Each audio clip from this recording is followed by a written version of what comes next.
love you. I'm sorry this is happening to you. I don't want to bust your window out. You better catch it. This is the story of a mom named Stephanie, two little boys, Robbie and Lance, who aren't so little anymore, and their father, Robert Woodall. He does everything for us. Okay, Robbie. He promised to never leave them again. Say hi. I hope I was able to be a good influence. Actually, they left him. 12 years ago, Stephanie gave birth to Lance, developed postpartum depression, left Robert, and took the boys off to Texas. I watched them out the window, and as they turned the corner, I just broke out and cried. So his buddies took him out drinking, and on Christmas Eve 2004, he made the biggest mistake of his life. So everybody says they don't think they're drunk, but yeah, I definitely had a few drinks in the club. He got in a tiff with some men in an elevator. A security guard broke it up, but he found them again. He bashed one man in the face, broke his nose, and pulled a gun on another. Pointed the gun at the ground and fired 2 shots. I figured that would stop them, and it did. A bullet ricocheted off the ground and struck the man's ankle. The victim with a broken nose asked the court to show a degree of clemency to Robert for the sake of his kids. But the judge had no flexibility for aggravated assault with a firearm. That's an automatic 20 years in prison. They don't do that anymore. The courts later struck part of Florida's 1020 life law, and state lawmakers changed it more to give judges more discretion. And after Robert Woodall served 11 years, Ooh, good spiral. Who taught you how to throw like that? a judge used his discretion to set him free. And he made a decision in that courtroom and set me free. And I got to come home.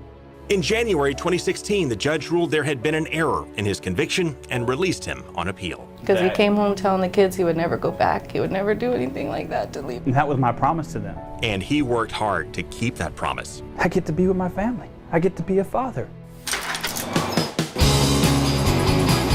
He poured his savings into a lawn business, then poured his sweat into keeping it going. And after yard work, he found volunteer work.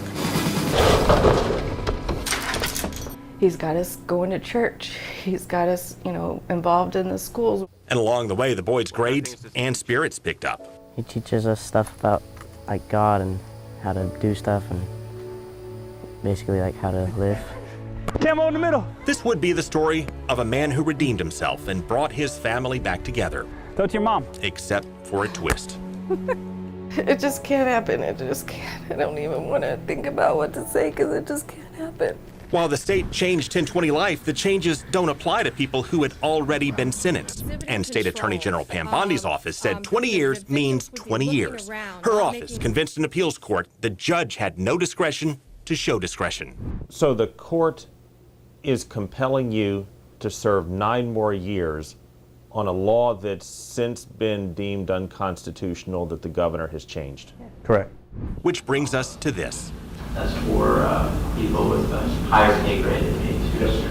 The man who spent 16 months in freedom, showing how he's a changed man, got 9 more years in prison. He didn't do anything wrong. He's been home for a year and he hasn't done anything wrong. Attorney General Pam Bondi would not talk to us about this case, nor would anyone in her office. Her spokeswoman replied, "No one is available, though we've been asking since August."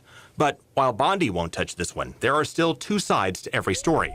And this one started long before Woodall's crime. We had record high crime in Florida. When State Senator Jack Ledvala helped pass the 1020 life law nearly 20 years ago. What we did is we produced 46-year low in our crime rate to make our families, our neighborhoods safer. Remember, the court did convict Woodall of aggravated assault with a firearm, and he did bash a man in the face on Christmas Eve, and the court only struck part of 1020 life, and he did get 20 years. I don't see any particular reason to retroactively lighten the load. While Ledvala's not familiar with Woodall's case, he says changes in the mandatory sentencing law should not apply to those who were already sentenced. These are bad guys. We took them off the street. And I think they need to stay off the street. Of course, some like Senator Darrell Roussan disagree. I think it's wrong for the state to do that. And that's driving this ongoing debate over mandatory minimums. We must get away from the mentality of purely mandatory sentencing imprisonment. That's why we need to give judges a certain amount of discretion. As for Robert, no matter how you feel about him, his victim had asked for some clemency for his family.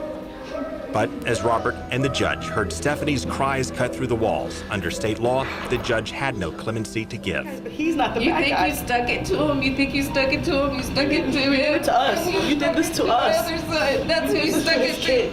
That may give lawmakers something to think about on both sides as they consider what judges consider in handing out Florida justice, while Robert Woodall's promise to his kids may have to wait until long after they're grown. And that I'll always love them, and then I'll never stop trying to come home to them.